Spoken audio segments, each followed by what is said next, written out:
स्वागत है आपका हमारे चैनल पर। मैं हूं आपके साथ शिप्रा सैनी। बंगाल में ममता बनर्जी के मंत्रियों पर सीपीआई के एक्शन के बाद अब टीएमसी के गुंडे एक बार फिर से गुंडागर्दी पर उतर चुके हैं।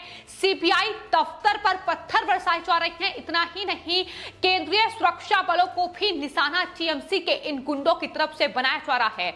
तो फिलहाल सीबीआई ने नारदा स्ट्रिंग केस में यह बड़ा एक्शन टीएमसी पर लिया है। टीएमसी के 4 मंत्रियों को सीबीआई ने गिरफ्तार किया है, लेकिन उसके बाद अब तृणमूल कांग्रेस की बौखलाहट इतनी ज्यादा बढ़ चुकी है कि उनके तमाम कार्यकर्ता, तमाम के गुंडे खुलेआम सीबीआई दफ्तर को निशाना बनाते नजर आ रहे हैं। वहां पथराव और आगजनी की तस्वीरें लगातार सामने आ रही हैं। बैरिकेडिंग तक तोड़ दी गई है। तो फिलहाल ये गुंडागर्दी अब केंद्रीय जांच एजेंसी सीबीआई के दफ्तर, जो कि कोलकाता में है, उसके बाहर देखने को रही है। भीड़ इतनी ज्यादा है, टीएमसी के गुंडे लगातार वहां पत्थर बरसा रहे हैं। केंद्रीय सुरक्षा बलों को निशाना उनको बनाया जा रहा है। और कोरोना गाइडलाइन, जिसका पाठ ममता बनर्जी हर रोज पढ़ाती नजर आती हैं और कहती हैं कि कोरोना के मद्देनजर तमाम गाइडलाइंस, लॉकडाउन का पालन किया जाए, लेकिन किस तरीके से उसकी धज्जियां सीबीआई दफ्तर के बाहर उड़ाई जा रही है, इसकी भी बानगी साफ तौर पर दिखाई दे रही है। लेकिन सबसे बड़ा सवाल यह है कि आखिर इस तरीके से कानून व्यवस्था जो है उसे तार-तार आखिर क्यों किया जा रहा है। पश्चिम बंगाल पुलिस, कोलकाता पुलिस मूकदर्शक बनकर वहां खड़ी हुई है, लेकिन केंद्रीय सुरक्षा बल लगातार मुस्तैदी से मोर्चा संभाले हुए हैं और टीएमसी के गुंडों की हर एक कार्रवाई का मुंहतोड़ जवाब उनकी तरफ से दिया जा रहा है। लेकिन फिलहाल सीबीआई दफ्तर के बाहर कोलकाता में ये भारी हंगामा देखने को मिल रहा है। और जब सीबीआई ने इन 4 मंत्रियों से पूछताछ के लिए सीबीआई दफ्तर बुलाया था, उसके बाद आपको बता दें, खुद सूबे की मुख्यमंत्री ममता बनर्जी भी सीबीआई के दफ्तर के बाहर पहुंची और उन्होंने भी जमकर हंगामा काटा। उसके बाद वो सीबीआई के दफ्तर में ही मौजूद है और वहां धरने पर बैठी हुई है। लेकिन उनकी ही मौजूदगी में इस तरीके से हजारों की संख्या में ये टीएमसी के गुंडे एकत्रित होकर सीबीआई दफ्तर को निशाना बना रहे हैं। वहां आगजनी और पथराव लगातार उनकी तरफ से किया जा रहा है। तो ये गुंडागर्दी ऐसी कोई पहली तस्वीर पश्चिम बंगाल में नहीं है, बल्कि चुनाव से लेकर अभी तक चुनाव नतीजों के बाद जो हिंसा पश्चिम बंगाल में हुई है, वो हर किसी ने देखी है। किस तरीके से ये तमाम टीएमसी के गुंडे खुलेआम पश्चिम बंगाल में स्थानीय लोगों को, जिन्होंने बीजेपी को वोट दिया है, उन्हें निशाना बनाते नजर आए हैं। हिंदुओं पर अत्याचार किए गए हैं, महिलाओं को नहीं बख्शा गया है। तो ये तमाम तस्वीरें हम पहले देख चुके हैं। लेकिन फिलहाल बंगाल में सीबीआई ने जो एक्शन लिया है, जिसका विरोध ममता बनर्जी कर रही हैं, उन्होंने कहा कि किस आधार पर गिरफ्तारी हुई, ये सवाल उन्होंने किया था, जिसके बाद सीबीआई का जवाब भी सामने आया। सीबीआई ने प्रेस कॉन्फ्रेंस करते हुए ममता बनर्जी और उनकी तमाम पार्टी के लोगों को यह जानकारी दी है कि 4 लोगों को गिरफ्तार किया गया है। 4 मंत्री हैं ये टीएमसी सरकार के, जिसमें फिरहाद हकीम, सुब्रता मुखर्जी, मदन मित्रा और सोभान चटर्जी शामिल हैं।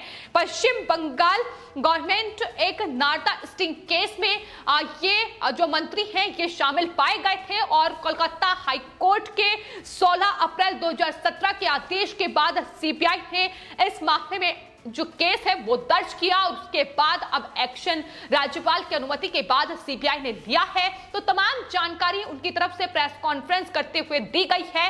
लेकिन फिलहाल पश्चिम बंगाल में किस तरीके से ममता बनर्जी का लगातार ये तानाशाही जो रवैया है ये लगातार जारी है और किस तरीके से कानून, लॉ एंड ऑर्डर की जो सिचुएशन है उसकी धज्जियां बंगाल में कोलकाता पुलिस के सामने उड़ाई जा रही है, ये सीबीआई दफ्तर के बाहर की तस्वीरें साफ तौर पर बयां कर रही हैं, जहां केंद्रीय सुरक्षा बलों से लेकर सीबीआई दफ्तर तक पर हमला किया जा रहा है। हालांकि इससे पहले राज्यपाल से लेकर केंद्रीय मंत्री और तमाम बीजेपी सांसदों पर ये तमाम जो उनके पार्टी के कार्यकर्ता हैं ये हमला कर चुके हैं। राज्यपाल के काफिले तक को रोकने की कोशिश इनकी तरफ से की गई।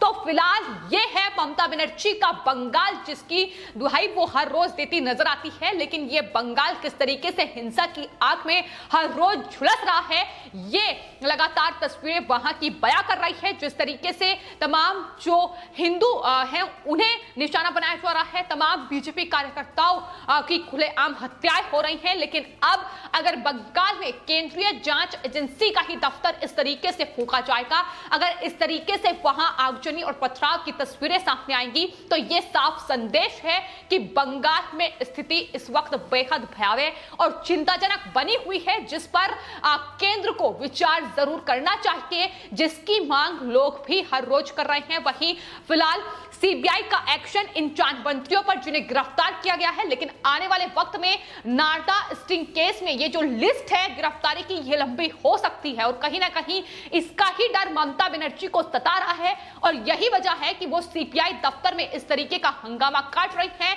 और फिलहाल जो हंगामा उनके समर्थक भी कर रहे हैं, वो भी ममता बनर्जी को दिखाई नहीं दे रहा है। हालांकि लीगल तरीके से वो इस पूरे मामले में आगे बढ़ सकती थी, लेकिन उनकी बौखलाहट दिखाई दे रही है। जिस तरीके से वो सीबीआई दफ्तर में इस वक्त धरने पर बैठी हुई है, उनका कहना है कि अगर टीएमसी के इन मंत्रियों को गिरफ्तार किया गया है तो उनकी भी गिरफ्तारी होनी चाहिए, उन्हें भी गिरफ्तार किया जाए। इसकी मांग को लेकर वो वहां बैठी हुई है। लेकिन ये गुंडागर्दी जिस पर हर रोज सवाल खड़े हो रहे हैं, और अब राज्यपाल के बाद केंद्रीय जांच एजेंसी के दफ्तर पर यह तमाम गुंडागर्दी देखने को मिल रही है, जिसका जवाब ममता बनर्जी से मांगा जा रहा है।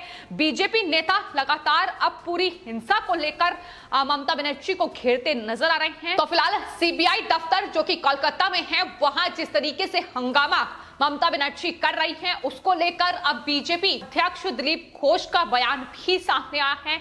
एक इंटरव्यू में उन्होंने कहा है कि कोर्ट से ऊपर ममता बनर्जी नहीं है, ये उन्हें याद रखना चाहिए। सीएम होकर भी वो अराजकता इस तरीके से फैला रही हैं, ये उनका तरीका रहा है। तो दिलीप घोष ने निशाना साधा है, क्योंकि जाहिर तौर पर अगर ममता बनर्जी इस तरीके से सीबीआई दफ्तर के बाहर आकर हंगामा काटेंगी, तो जाहिर तौर पर वो इस हिंसा के लिए टीएमसी के इन गुंडों को दावत दे रही हैं। ये साफ तौर पर संदेश जा रहा है, और यही वजह है कि इस तरीके की तस्वीरें फिलहाल बंगाल में देखने को मिल रही है। बंगाल में ममता बनर्जी यही साजिश और षड्यंत्र रचती नजर आई है कि किस तरीके से, फिर चाहे वो केंद्रीय जांच एजेंसी हो या केंद्रीय सुरक्षा बल हो, किस तरीके से उन्हें निशाना बनाया जाए, उन्हें बंगाल से भगाने की कोशिश उनकी हर वक्त रही है। और अभी भी जब इस पूरे मामले के अंदर जिस तरीके से 4 मंत्रियों को गिरफ्तार किया गया है और केंद्रीय सुरक्षा बलों की भारी तैनाती पश्चिम बंगाल में कर दी गई है, न सिर्फ हिंसा के मद्देनजर बल्कि इस पूरे मामले के मद्देनजर भी अब केंद्रीय सुरक्षा बलों की तैनाती को बढ़ाया भी जा रहा है। तो उन्हें अब इस तरीके से निशाना ये टीएमसी के गुंडे बनाते नजर आ रहे हैं। लेकिन फिलहाल जिस तरीके के हालात पश्चिम बंगाल में बने हुए हैं, वो तो चिंताजनक है ही, लेकिन टीएमसी के लिए मुश्किलें जाहिर तौर पर बढ़ चुकी हैं। सीबीआई अब नारदा स्टिंग केस में एक्शन में है। घूसखोरी का यह मामला अब ममता बनर्जी पर भारी पड़ता नजर आ रहा है।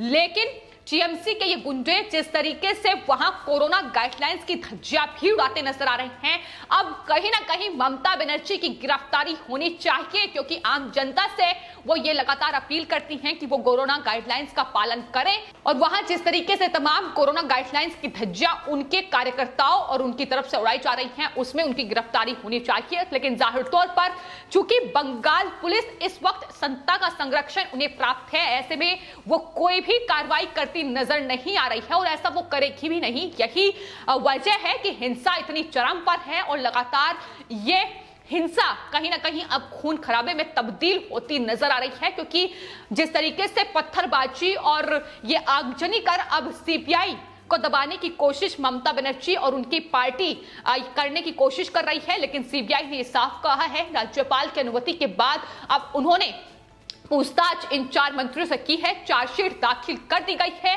तो आने वाले वक्त में ममता बनर्जी की मुश्किलें और ज्यादा बढ़ने की उम्मीद अब लगाई जा रही है। लेकिन फिलहाल सवाल यह है कि आखिर जो ममता बनर्जी सीबीआई दफ्तर टीएमसी के नेताओं की गिरफ्त होते ही पहुंच गई हैं, आखिर वो हिंसा प्रभावित इलाकों का दौरा क्यों नहीं कर पाई? क्यों कोलकाता से महज कुछ ही किलोमीटर की दूरी पर नंदीग्राम, जिस तरीके से वहां हिंसा में गरीब परिवार झुलसे हैं, उनका हालात क्यों नहीं वो जान पाई? ये तमाम सवाल हैं जिनमें ममता बनर्जी फिलहाल घिरी हुई हैं और जाहिर तौर पर बता रहा है कि आखिर उनकी प्रायोरिटी क्या है, किस तरीके से घूसखोरी में लिप्त ये नेताओं का समर्थन ममता बनर्जी को ज्यादा प्यारा है बजाय पश्चिम बंगाल की जनता की रक्षा करने के। फिलहाल आपकी इस पूरे मामले पर क्या राय है, हमें कमेंट बॉक्स में जरूर लिखें और चैनल को सब्सक्राइब करें। धन्यवाद।